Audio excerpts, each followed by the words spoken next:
we can open the floor for questions now. If there are any questions, all of us are available to answer. I think we have a microphone. Spencer has the mic. So if you have a question, if you could just raise your hand, and before you speak into the mic, just state your name and your affiliation.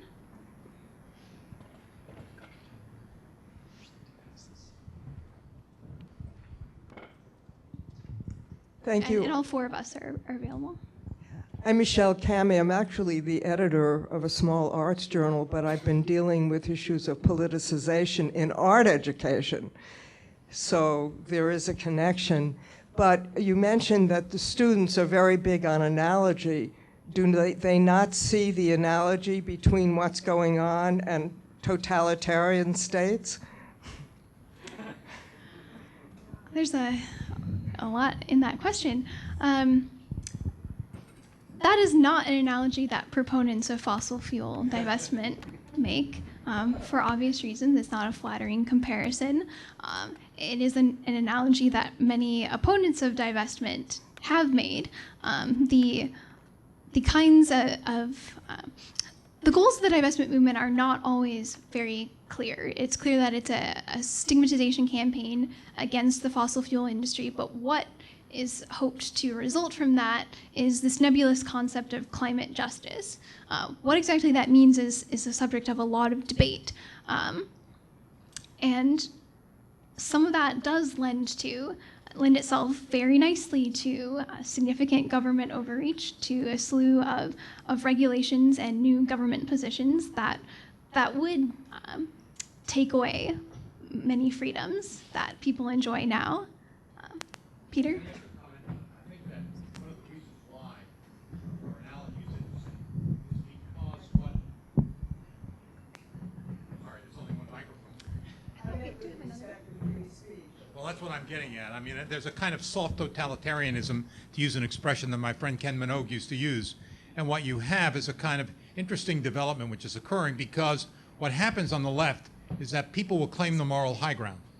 They will say the reason why we believe that we have to stem this discussion or prevent you from expressing your views is largely because ours is a moral position, absolutely correct, and therefore we're giving you the opportunity to undermine the morality of our stance. So that is basically the position, and it is the stance of a totalitarian. Let me just add, although Rochelle said that the activists in the movement shy away from that particular analogy, and they do, there are exceptions. Thomas Friedman, columnist in the New York Times, has repeatedly said that he wished the US could be China for a day. There are also some members of the movement, they seem to gravitate towards China as the model in which the stripping away of democracy and of bourgeois freedoms is seen as the only realistic path to fighting climate change. We documented some of that in the earlier report. You won't find that in the divestment report, but there is an element of this movement which, if not as its central purpose, well within its compass, is a sentiment of resentment towards the forms of representative government. So it's not just free speech that gets knocked down, it's basically Western-style democracy, which is seen as incompatible with the existential crisis of our age. Now, I would certainly not want to say that that characterizes every person who is worked up about the threat of climate change, but it's important to say that it is central to some of the activists of this movement to find fault with the history and traditions of self-government. That would go for Naomi Klein, who is one of the architects of the movement, and in her book, which is This Changes Everything, Climate Against Capitalism, is it? Capitalism versus the climate. In any case, she's quite plainly spoken that the great advantage of the global warming crisis is that it gives us a chance to knock the stuffing out of capitalism and finally bring world socialism to where it should be. Bill McKibben himself, the sort of, I call him the arch druid of this movement,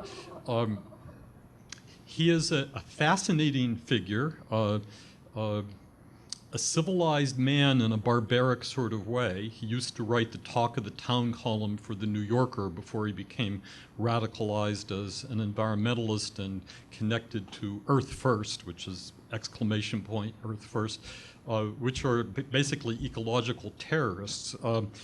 He believes that there are way too many people in the world. In one of his books, he calls for reducing the human population by 90%.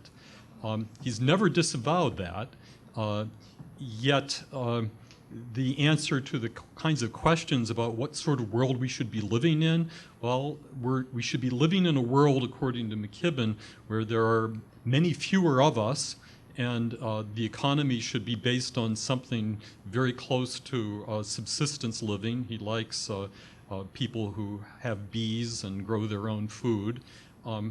He has managed to take what would have probably appeared to Henry David Thoreau as an extremist view and turned it into a mass popular movement. And that's something to chew over. It's not that he is a man you can't talk to. He contributed in generosity to our own study, an essay that we published exactly as he wrote it, and he wrote it for us. We've talked with him on the phone, emailed him. He's not somebody who is crazy. He is somebody who holds to a set, well, he's clinically crazy. you heard it from George Gilder, not from me. What I think he is John Holder. and he's an extremist of a sort that American society has been able to breed all along, of somebody who takes views that most of us would regard as far out there and somehow makes them attractive to a large number of people. In this case, he is a guru to a segment of our young. And I'm sorry, that's a long way to answer your question, but I do think the analogy holds.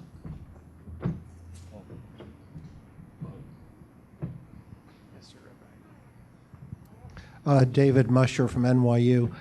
Thanks for a wonderful study. I have two questions. First, what percentage of the divestment students are local, and what percentage are outside, perhaps outside agitators in the university? And secondly, of those who are students, what are their fields of study?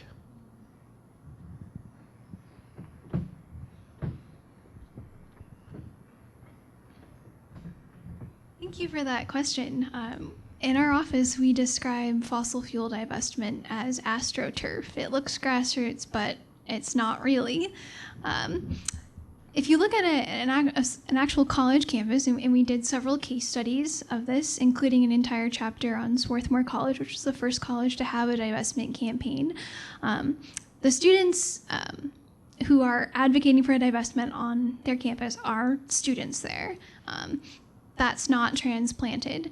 There are field organizers, some with 350.org, some with other organizations who are paid to help them plan their strategies up to a year in advance and train them in what to do, give them talking points, give them Twitter hashtags and ideas for what to do. There are also paid internships to be divestment activists, paid training opportunities. So it's a mixture, but this movement would not exist without the national hierarchy and the national networks that undergird this movement. And I'm sorry, what was your second question? Fields of study. Many of them are environmental studies majors. There is one of the things that surprised me was actually how many history majors were active in this movement. I hadn't expected that.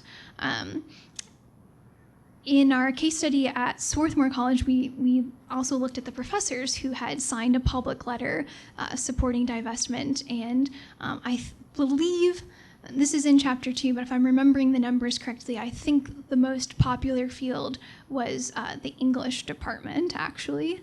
I think followed by Latin American studies.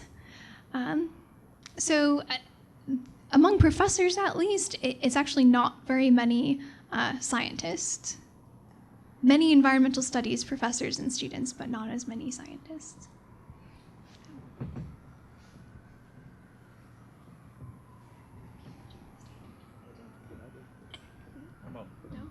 Clearly, there's parts of that question that we can't answer. We don't know the exact breakdown of the people who are professional activists or quasi-professional and those who are just students. It seems likely that the movement itself probably knows the answer to that question, but they aren't saying. They, as Rochelle said, like to project an image of being a wildly popular movement on campus, and the numbers get inflated that way. If 72% of Harvard undergraduates a few years ago voted in favor of divestment, you could say 72% of Harvard undergraduates are activists in the movement, but I think that misreads the statistic. Why that 72%? That's not a minority. Why were they able to persuade 72% to Why sign? Harvard? What's Harvard was the first big university after Swarthmore to hold a referendum on it, and that made headlines when it happened and gave the movement a kind of broader legitimacy. I don't know of any other referenda like that since then. Rochelle, do you? Similar, yeah. So they creep in on 3/4 of the students being either wildly enthusiastic about it or at least reluctant to oppose it. Why is it so popular? I think we're trying to answer that question, and it's a issue of partly bullying people, making them afraid to say no, stigmatizing those who resist, and incentivizing with praise those who go along. As to whether students really believe that the world will come to an end if their colleges don't ditch their investments in Peabody Coal Mining Company. No, I suppose they could, but it seems unlikely. Okay, Is on? You're on. I'm David Gilmore, professor emeritus, thank goodness, at Stony Brook, enjoying my retirement. I'd like to ask you not a factual, but an opinion of all four of you, and that is students, undergraduates are not known for their wisdom. I mean, these are kids who are 18, 19 years old, and they haven't really experienced much of life. Why is it? I've been wondering for years about this question. Why is it that college administrators, deans, presidents, provosts, associate deans, all the way up and down the line, are so quick to abjectly, instantaneously, pusillanimously, if that's the right word, capitulate to students as soon as they threaten a riot or some kind of a protest movement? Instantaneous capitulation. There absolutely is no resistance whatsoever. I mean, this case of the Swarthmore president, let them vent their rage? I mean, what is going on with university administrators? Well, I think Herb is probably an exception to that generalization. With the exception of John Silber, the answer to your question can be encapsulated in one word: cowardice. I haven't found too many that are willing to stand up to the student radicals. The point of a university administrator is to maintain peace on campus. And so if you're maintaining peace on campus, you capitulate, largely because you don't want any trouble on your watch. And so with the exception of a Silber, who will obviously go into his office, lock the door, and say, I'm not leaving. We're going to win this battle. That, you may remember what happened at Columbia in 1968. I mean, if I were president of Columbia, someone is urinating on my desk and smoking my cigars, I would have walked in, punched these kids in the face, and called the cops. But that's not the way university administrators behave. It is a matter of spinelessness. And I've seen this with faculty members, and I've seen it with administrators. Faculty, by the way, should not get off easy on this one, because I remember in '68, a lot of professors that I admired a great deal moved on to Harvard because they didn't want to confront the student radicals on the Columbia campus. Because we're going to run short of time, I think I'll leave Herb's answer as the last answer there and take some other questions. Hi, my name is Clara Vondrich, and I'm the director of Invest Philanthropy.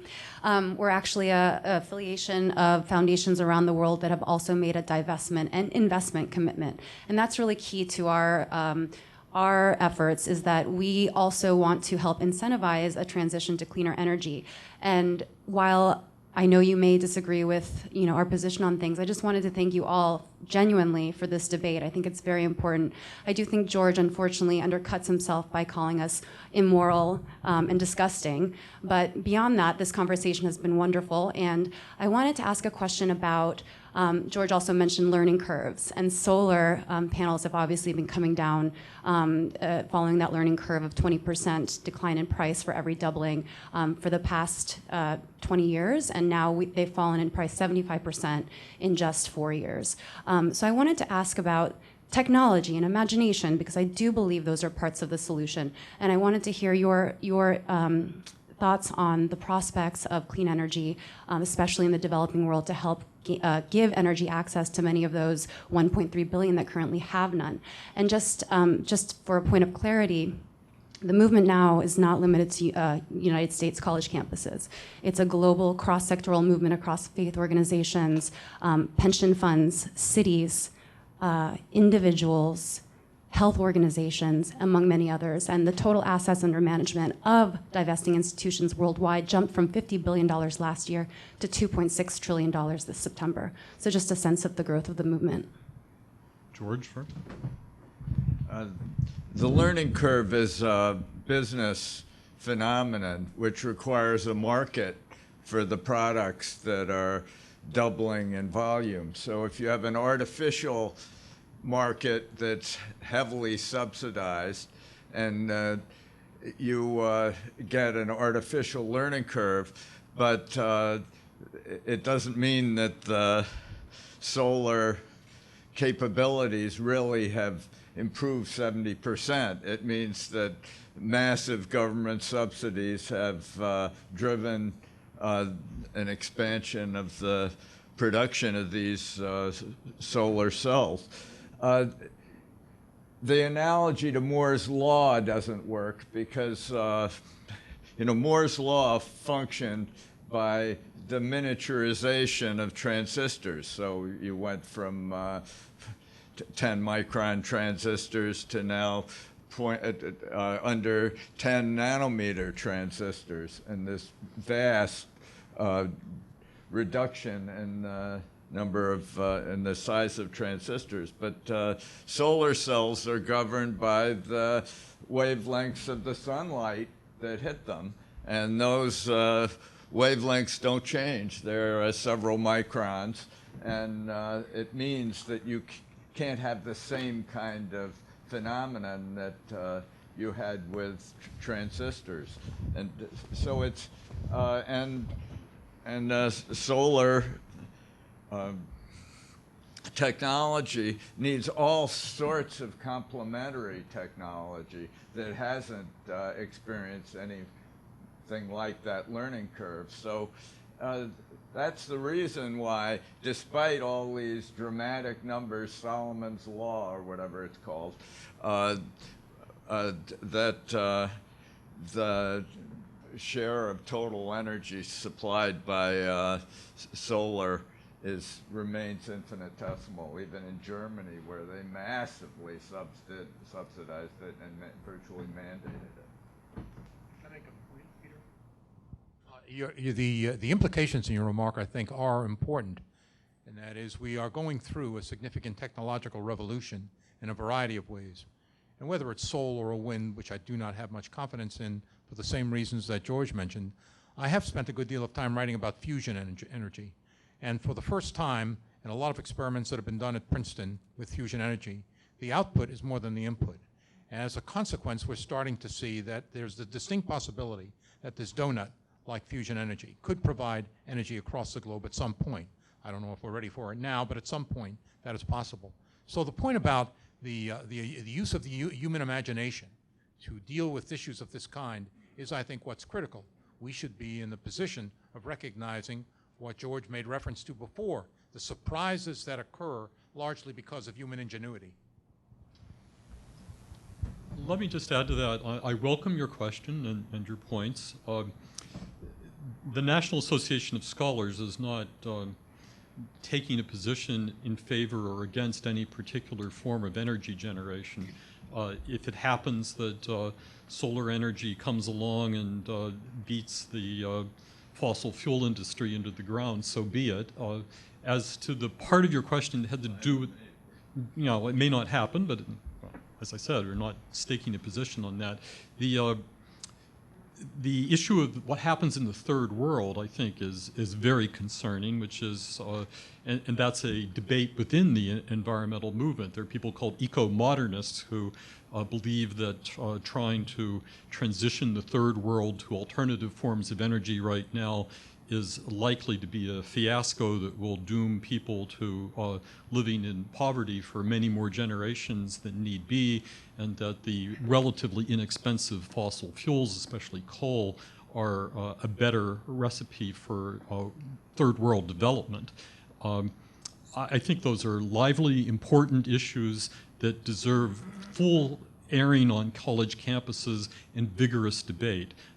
My main point about this would be that that debate is not happening, or not happening sufficiently well on campus right now, because anybody who tries to raise the issue that there might be something salvageable in the fossil fuel world that applies to dealing with issues of poverty in the third world gets almost instantly shut out of debate. That's not a good thing. It's not a good thing for your industry that important debates over the merits of investment decisions are not happening. So that's where we stand. I think we have common ground with you on that.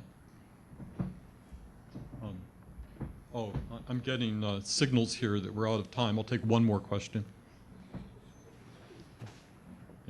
There's a gentleman up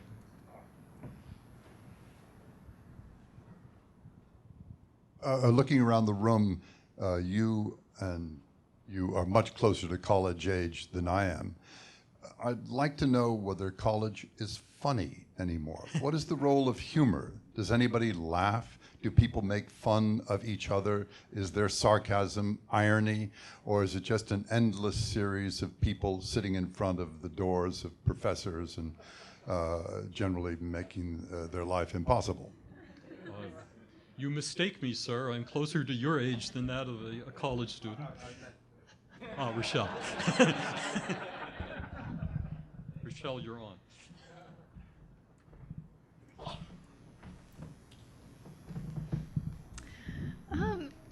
College is not really a funny place. There are actually comedians that are refusing to speak on college campuses at all because of the danger of any of their very innocuous jokes getting labeled with trigger warnings or being labeled as microaggressions.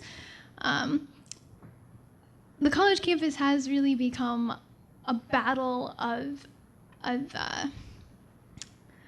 different forms of activism, almost as if everyone has to belong to some kind of activist group. It's just what you do, and each group has the claim that ours is the most important issue and the most important thing, and if you don't join ours, then you're part of the group that's dooming our world to failure.